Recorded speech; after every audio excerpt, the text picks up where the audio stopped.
Today's episode of Dom Sketchcast is sponsored by Patreon. Go on patreon.com/valet.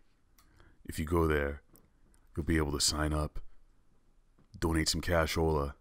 That cashola is going to go into my pocket, which is going to help you in your brain hole. You know what I'm saying? If you sign up on patreon.com/valet, you'll get early content. For instance, you would have been able to hear/see this podcast. That's right, audio or video format. Yesterday, Thursday, you would have been able to see it. You would have been able to enjoy this nice buttery voice inside of your ear cavities. You feel me? You'll also get to see some blogs, little special Q&A events, little stuff like that, sketches. I'll literally mail original sketches to your houses, pins, and more. We're going to be doing giveaways for Patreon only giveaways for new merch, new shirts, whatnot. I want to thank the people who are listening to this on iTunes and Spotify as well. I want to thank Downhill Media Studios for housing this place, this podcast, home of Art Splained, which you should all watch. Link is in the show notes to that excellent show. It's that time again. 1 minute meditation. What the fuck is meditation, you ask me? That means whatever you're doing, pause it. You know, you're arguing with your wife, just stop it. Taking care of your newborn child who just slid out of your wife's womb, just stop for a moment. You're a doctor doing surgery, chill. Chill. Don't do jack shit for a minute. Stop, admire whatever's around you. Exist inside of it. 1 minute. Starting now.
Has it been a minute? I think it's been a minute. Maybe it hasn't been a minute. What is a minute? All right, if it hasn't been a minute, I apologize for ending that early. What was going on in my brain? I like doing a little recap of a meditation. I would encourage you all to think about whatever was going on in your head while you were pausing. I was thinking about city noises, because outside there was like some truck or something beeping. And that made me think about, all the noises and data that's entering our brains right now. Like, you compare us to our ancestors, right? So let's take me for instance. If I go too far back in my ancestry, you start getting to slavery. So it's like, ugh. So I'm gonna just go like one generation back. So I think that's like my grandfather, who's like, I mean, he was a businessman. He owned like stores and shops and stuff. He made things in Haiti. And I would imagine like throughout his day, he would just be like selling shaved ice. You know, he had I think like 14 kids by like 10 women. So there's a lot of fucking going on. I think he would be just like eyeballing whatever ladies would walk down the street and be like, oh my God, I have to sleep with this lady, man. Holy shit. So I'm trying to think of what his days were like. Boring as fuck. Maybe he listened to the radio every once in a while. A lot of just sitting on your ass. That's what you do in Haiti. You just sit on your ass. Even now, even if you have a phone, you just go through Facebook and then you just kind of stare. You just watch whoever is like riding down the street. And I would imagine that for the most of us, like our grandparents, like it's kind of similar. Just not much going on. You compare that to now, it's like even just based on what I can see physically, right? I see this hat, I can think of Denver and a million other things. I see the Apple logo, I can think of a long line of advertising that they've shot my way. This mug has a beautiful Link and Navi, Zelda Ocarina of Time 3D. I could choose to think about Nintendo DS, the whole history of Nintendo, everything I know about Nintendo. I could think about Link. Think about how he's sitting in this really weird pose. His dick is probably hanging out. I could think about that. Shrek. I mean, there's so much data. There's so much shit. And then the truck with the beeping, and you're like, wait, what's going on out there? That's what your life is like, moment to moment. Your brain is just catching all this shit. I didn't even mention social media. That's all the crap that's going on in your brain. That's what I was thinking about. I draw better when people are looking. What I mean by that is I've noticed that when I'm sitting on the metro drawing, which is my favorite place to draw, there's a distinct difference in between when I'm drawing for myself and when I know that other people are standing around and looking at me. I never look at them looking at me drawing. I've gotten way past that point. But I notice that there's like a... maybe I can show you guys an example. Perhaps I can show you guys an example. Here are 2 pages from my sketchbook. Sorry for audio listeners. I will try to explain what we're looking at here, which is, I don't know, it's like a combined portrait, some kind of merged portrait, mushed with like some gooey shapes and things like that. 2 different colors. I would say that there are two ways that I draw. This way is very outward pleasing. It's very much like someone could see this and be like, oh, okay, he can draw well. Like, I get it. And then there's another way that I draw, which is, I think it's a lot more inward pleasing. Something like this. It's very experimental, very like, it's not for other people. If I draw like this, which is just, for you audio listeners, it's just like a blob with some lines coming out of it. This is the kind of stuff you would expect to see. Now I sound like I'm tooting my own horn, but this is the kind of shit you see in a modern art museum. It's just like, here we see Dominic Rabranum practicing mark making. Mark making. Once you hear mark making, that's when you know that the drawing sucks. Shit's boring, dog. But these are two versions, 2 different kinds of drawings. And I challenged myself yesterday and failed at, I knew the train was crowded, and you just know people are looking at what you're doing, which is I know it's a cause of anxiety for a lot of drawers in public, but I challenged myself to make that drawing that I know they would look at and be like, huh, what's this guy fucking doing? Like, he thinks he can just draw in public and do this kind of shit? What the fuck? That's where most of my public drawing anxiety comes from. And I've combated that by making the first kind of drawing that I showed you, where it's like, it's very obvious that, like, how do I put this? The most outward facing drawing you can do in public is like, you do architecture drawings, you draw people in front of you, you do stuff that's very obvious, the kind of shit that you'd expect to see in art school, where it's like, oh, he can render the form really well. That kind of stuff makes people back off. In terms of judgment, it's like they cannot judge you in that case. It's sort of like, oh, he can draw, all right. And I know this stuff is all in my head and this is all neuroses, but I'm just telling you guys it, because maybe some of you are experiencing it too. But the challenge is to really express your not giving a fuck by doing something where it's like, I know people are watching me draw, but I'm just going to draw a circle over and over again. Even though I know that they're going to look at me and be like, he's one of those guys just drawing a circle. The fuck? Yeah, that's all I'm doing. And you have no other explanation. And the only person you have to explain to is yourself. You just have to be like, I'm confident in my own abilities. All I'm going to do is sit here and draw this circle over and over again. Or a triangle with a face in it. Or maybe not a face, because once people see a face, it's like they can grab onto it. If you draw something that's not a face or not even a shape or just kind of something that you know would confuse them but is pleasing to you, that's all that matters. I wish I was not as hung up on what people thought of me when I draw in public. That's something that I'm working on. But it's one of the only places and times when I know I can draw uninterrupted. And what I mean by that is like my phone isn't interrupting me. The internet's not interrupting me. I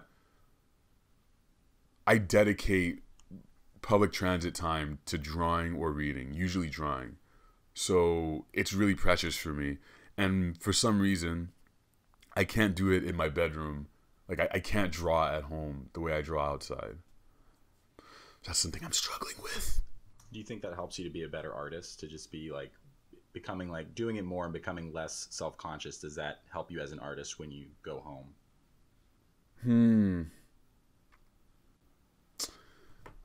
Not really. I mean, it helps if, I think sort of, because I mean, this is all training. So like if I go home and I draw on my tablet or something, it's going to look like this. My sketchbook is training for when it really matters, which is like when I'm working on a client gig or something like that. But self-consciousness is not, it doesn't matter when you're by yourself, because you're not trying to impress anybody. It's impossible to try to impress anybody when you're by yourself. But I think that my brain functions best when there's instant feedback. I mean, like YouTube being here is changing how I'm interacting with this podcast and this show, as opposed to if I was completely by myself. These are two different things. Mm-hmm. And I do think that, so most of the time I'm pretty extroverted, and I do think that's a thing where like I do suck energy from people and use it for myself. So I think that's so self-consciousness when I'm by myself, I don't know. I feel like I'm probably at my best when someone is watching me, because it's like feedback. I like knowing that I can see them and immediately just like interact with them and stuff like that. And I know that for most artists, it's the opposite, where it's like, I don't want anybody around while I make my shit. And although I have made some of my favorite, like best stuff by myself, I think moving forward, like I need people to be around. Which makes me more self-conscious, which is weird that I would want to put myself in a place where I'm more self-conscious. But I think that it focuses me, because right now I'm not on the internet. Yeah. I'm not goofing off. This is the opposite of me goofing off. This is me focusing, because I'm also accountable to the both of you and people listening. And I know that I have to keep doing this thing. Otherwise, I'm like, the worst thing I could do now is sit here on Twitter or something and just chill out, have a meltdown, and just go on the internet, which I wouldn't do, because I have this task in front of me. You're just a natural performer.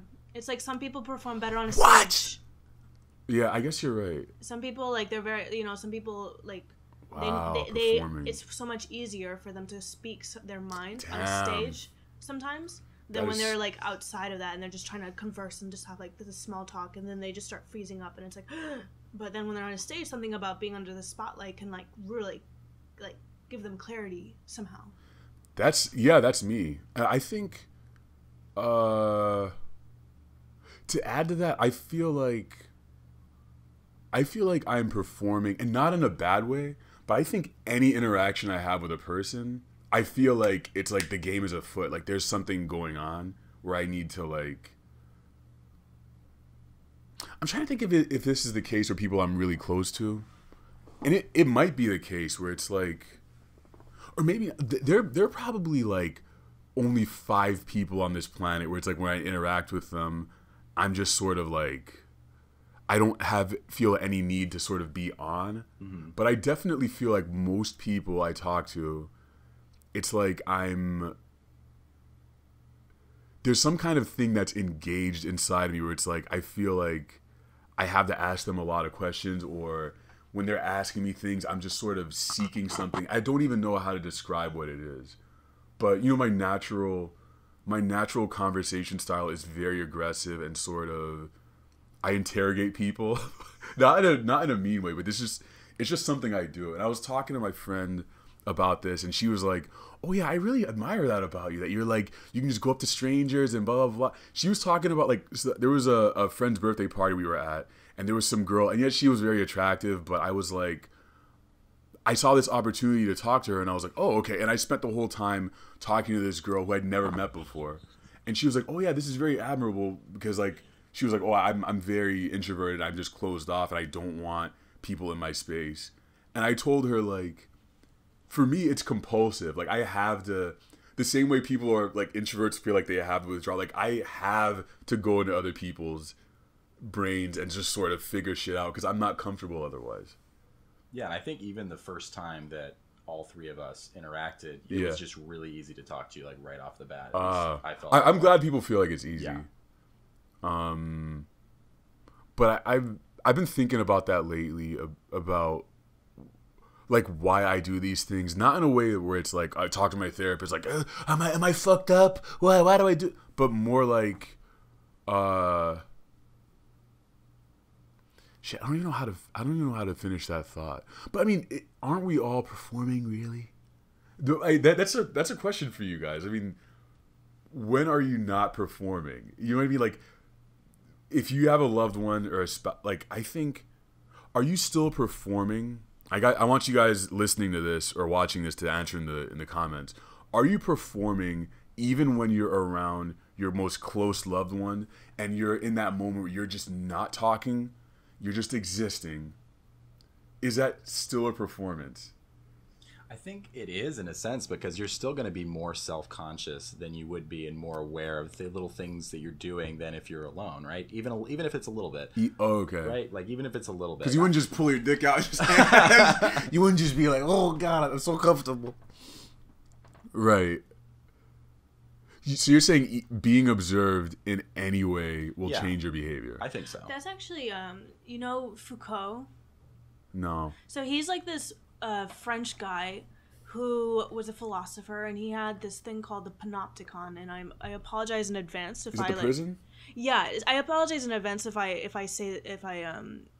no, just go. Just go. But if you are constantly watched, eventually the way you act when you're watched will become natural to you. If it's a constant thing. If it's all the time. Yeah, like if you're in a prison and there's like a spotlight on you, you're gonna act differently because there are expectations. You know, you're not alone, so you can't just be whoever you feel most comfortable with. But if it's a constant thing, this eye just staring at you, then it's gonna become like a very like everyday kind of like almost like, what is it called, I don't know, it's just natural, you know? To be observed all the time. Now, what that makes me think of is we're all broadcasting our personal lives and ourselves at a rate that's just, it's absurd. Like, I feel like maybe we're all like on a cusp generation where it's like we remember the internet not existing, but we're close enough to the younger generation to understand this weird need to broadcast shit, because it's just what we do to connect. Because I don't know why we do it, but it's, like we just compulsively do it. We just share stuff, and I know it's oversharing, but it's just like that's just how it is now, because we're just trying to, like I said in the other episode, it's like, are we here? Like, does anyone else feel this way?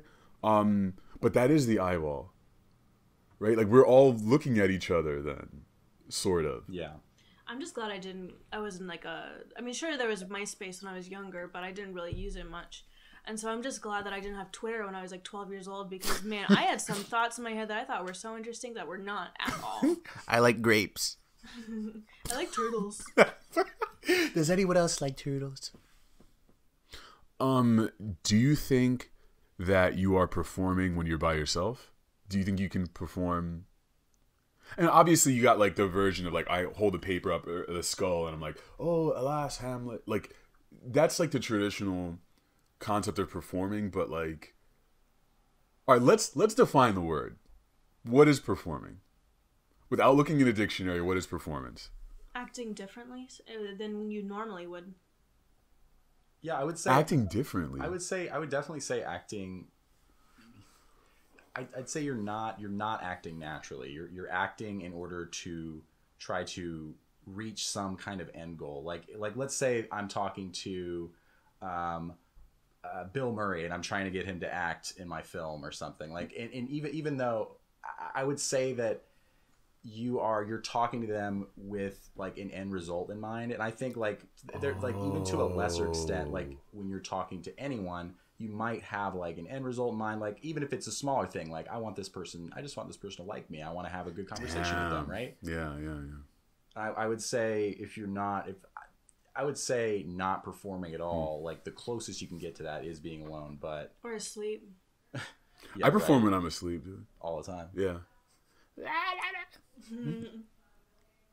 Performing while you're asleep. You're in dreams, you're performing. That's true. But like this concept of like not acting how you normally would, I have trouble with that definition because it's like the things you're doing when you're in your bedroom alone, I don't even know if that's normal sometimes. Like because you can be doing stuff like, okay, you're just going through the internet and doing things you don't want to do. You're sitting there wasting time or whatever it is, or sleeping too much. I think this incongruence is where a lot of anxiety comes from, right? It's like, oh, how I behave even when I'm alone isn't how I want to behave, right?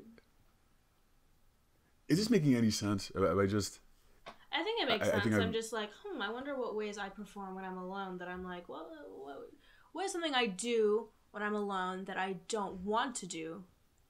And so I'm like, for me, it's time wasting. It's time wasting on the internet. It's following trails of being like, oh, I wonder if carrots were always orange. Like, and then you can find that information. Right, thinking about like past events, things that have happened, things that are going to happen. Just in past event, like thinking, like ruminating over that shit. That's like the anxiety, the anxious person's like dinner. That's like the anxious person's what do you call it? It's like eating rice for them. It's just like thinking about past things you said that were dumb.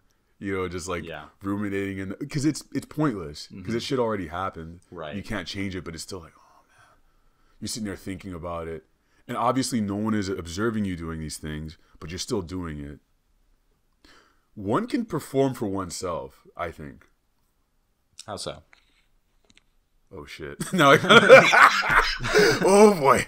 But I think maybe when they rehearse, like a play or... Right. I don't think it's just that. I think you can perform for yourself where it's like when you groom yourself. Well, if you're like, let's say you. I think that self-consciousness can come into play of like, oh, I should be doing this right now. I should be like reading a book. Right, and I think should is the performance. Yeah, should is the performance. Right. Because it's like, who said that? Right. Who said what you should be doing? And it's like, why are you trying to appease? It's like your brain is like these different. It's like these different realms inside your brain of like, I just want to relax. Well, you shouldn't be relaxing. But I want to. Well, you're not allowed to relax right now. Like that thought, I think that's performance too. Yeah, you have these kind of different mindsets sort of competing of like, oh no, I have this day off, I should relax, or like, no, I should be using this opportunity to work on this project that I need to get done.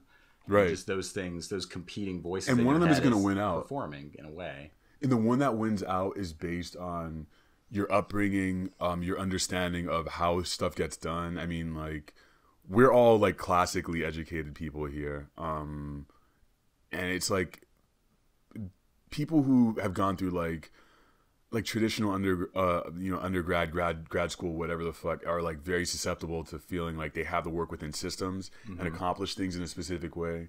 Artists have another thing they're beholden to, which is like, like they worship the idea, of getting like a big idea that no one else has gotten before, that kind of thing.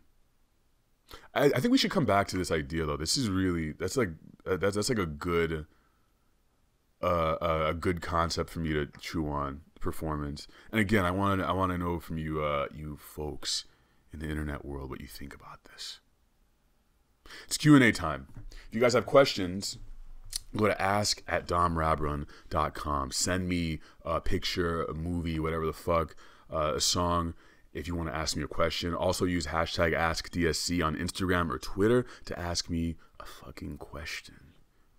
We're going to check Twitter right now. Live, motherfuckers. We got one from the great Michelle Goldchain of Downhill Media. Michelle asks, do you think Jim Carrey should or could be considered an outsider artist? We got big questions today. That's a big one. Michelle, if you want to explain what an outsider artist is. Oh man, why do you have to give me this question? You'll be a I better. asked it because I don't want to answer. No, just define outsider artist as simply as you can. My interpretation of what an outsider artist is someone who is deemed not worthy in some way of being included in whatever is high art, according to some people. This could be due to geography. This could be attuned to. This could be due to race or sexuality, or maybe just the way they're educated. If someone's not an art major in school and then with tens of thousands of dollars of debt, are they worthy of being included in an exhibition? Some people really value if someone has like a master's degree, which is valuable, but some people might say, oh well, you're not going to be included because of this or that or that. So with Jim Carrey specifically, why are people saying that they think he's an outsider artist? Not everyone, but he was included in. He's going to be included in this specifically outsider artist focus exhibition. Which is why I posed the question, could or should he be considered an outsider artist? So it's predicated on worth, right? That's what I'm hearing. Is it worth? Or discrimination? It depends, because So it's a group choosing, right? They choose if you're worthy or not. Yes. Yeah. That's so right. Outsider. So Basquiat's not an outsider artist. Maybe at one point. Until you're accepted, then you don't become an outsider. Because right now he's not. You wouldn't say that. No, not at all. It seems like a ridiculous thing. Like right, the concept. Like what is it? You're not gonna sit with us at this lunch table. Like he's an artist. Like, and I think I feel like where it comes from with Jim Carrey, and to an extent, it was like this with David Lynch for a little while with his art that he's done. Is that people are looking people are looking at him as like an actor, and they think that he doesn't deserve to be considered like a painter because he's done this other thing and gained fame from it, and people feel like that he's getting too much attention for his paintings just because of his acting, and that he hasn't earned his stripes, so to speak. Just like if like certain stand-up comedians will look down on comedians who don't kind of like fight their way up from the bottom as a stand-up comedian. Right. And I kind of see it as the same thing. Like people are just saying like, oh, why should you get to be an artist? I've worked like my entire life to be an artist, and since you're this famous actor, you can just put your stuff in exhibitions. And I think that's where it comes from. Gatekeeping, right? It's to an extent. And there was the same thing with David Lynch for a while, which makes no sense if you know like about like where he started in like he started painting and drawing and kind of moved into film. But right. Some people have looked at his stuff in that way too, which I just don't really think is fair in any way. I think the short answer is no for me. I don't think, I guess my concern is around that concept of the outsider. I don't like it because I think it's, for instance, like you go to the National Portrait Gallery here in DC and you see like the shrine made out of all that aluminum stuff. I forgot the guy who made it. He made he used like gum wrapper and like aluminum foil to create these great shrines to this god that he had in his brain. You've seen this in the portrait gallery. I know you've seen it. Yes. Okay, all right. A very fake, emphatic yes from Michelle. But I think, Henry Darger. That's another example. You know Henry Darger? Yes. Okay, so yeah, these guys. I think art is art, and outsider is. It does relate to whether or not they're in the system. And I don't think the system should be the end-all be-all anyway. But I will answer the question. Excuse me. No, he's not an outsider artist. If you look at his paintings, I think they're pretty raw. And you can kind of tell he hasn't been painting for a while. But that's okay. You know, I don't think...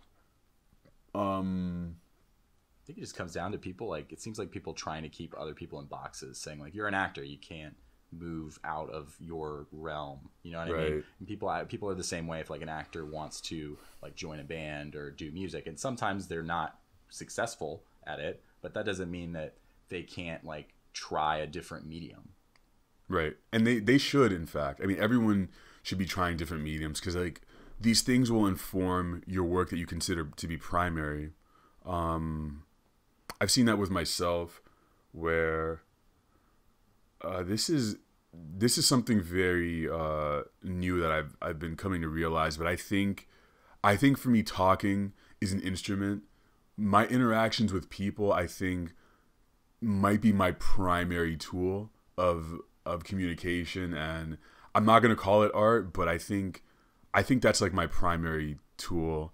And drawing is probably a supplemental thing for me to sort of inform how I talk to people or how I make conversation and stuff like that. But it's the same thing with a guy like Jim Carrey. I mean, him painting is probably going to make him a better actor.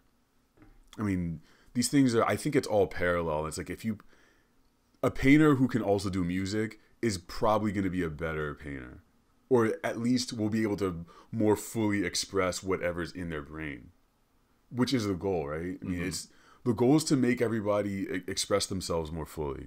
I just hope that, my concern is that outsider, that word is going to be considered derogatory or sort of like lesser. And that's the problem. I don't want people to be looked at, oh, he's an outsider art, so it's sort of like untrained. Like, what does it mean to be trained anyway? Like, why do you have to go to fucking art school? Because a lot of that shit is boring too. And that's part of the issue with him being included in this exhibition. Some people might say, well, the whole point of this outsider artist exhibition is to try and bring people into the fold and have them be a part of the art world in a way that they might not otherwise be seen, if they can't otherwise. And here is Jim Carrey, who's already been seen by millions and millions thanks to his Twitter, thanks to his politically charged works. So that's what's causing me to be really curious about this subject. I mean, it's interesting. It'll be cool to see what he does in the future. He's the one to watch. All you guys should check out Kidding as well. Kidding, that new show that just came out. Thank you for the question, Michelle. You guys know where to send me the fucking questions if you have any. I'll give you guys one question before I continue to the meme zone. My question to you all is, who would you want to see attempt? What artist would you want to see attempt a medium outside of their traditional primary medium, and why? I'll answer that question in the next episode, whenever the fuck I get to it. We need a drum roll in post right now. I want it loud though. Make it really fucking loud, like obnoxious. We can't even hear my voice right now. Like a death grip drum roll. I want a Zach Hill drum roll right now. The best meme that came out of that picture I showed of me standing real stupid like at the wedding is this one. I'm standing amongst the furries. This thing right here is just beautiful. For you listeners, it's me standing in my suit, and a bunch of furries are in a bathroom. That looks like it's at a convention center, like at the furry convention. And some of them are in some cool poses. Like there's this one who's standing he's standing by a urinal with his arms crossed, looking like what? What the fuck you want? There are, I count, 3 of them are pretending to piss in urinals and looking at the camera like, ooh. One of the furries is a lion, and it looks like he's trying to speak into the urinal or crawl into the urinal. And there's a cute bunny behind him. I've been warming up to furries. I used to shit on them a lot and make fun of them, but I really feel like at some point they're going to be a protected group where it's going to be like, we can't make fun of them anymore. And I don't mean this in like a, oh, Dom is PC kind of way. Just sort of like a, what? Like they're not harming anybody. Like this dude, you know, he's a wolf. He believes he's a wolf. I don't fucking care, man. Shout out to this guy, Sonic Fox. Do you guys know about him? No. Oh, by the way, this meme was made from It's Smarmy from Twitter. Good job. This guy, Sonic Fox, I think his name is he's a big esports guy, and he's an open furry. I saw that. I like that shit. It's like, yeah, come out and just be who you are. I like that shit. Yeah, just own it. Yeah. I'm into that. So yeah, he is really helping me change my view on furries. So I just want you guys to know out there, I accept you however you are, even if you're a furry. I'm kidding, right? Jeez. I'm not kidding about accepting you. Is there anything else that needs to be said out there in the world? Thank you to Downhill Media. Thank you to Santa. Yeah, it's almost Christmas right now. I hope I get something nice. I probably won't get anything because I don't have a spouse. I'm too nervous to have a spouse right now in my life. I'd be like, what? I got to think about someone else? I got to be considerate? No. I'm like the Drake meme. Being considerate. Oh, no, dog. All right, thank you guys for listening. See you guys in the next episode. I love you. When you're tired, feeling low, just remember your name. They just, baby.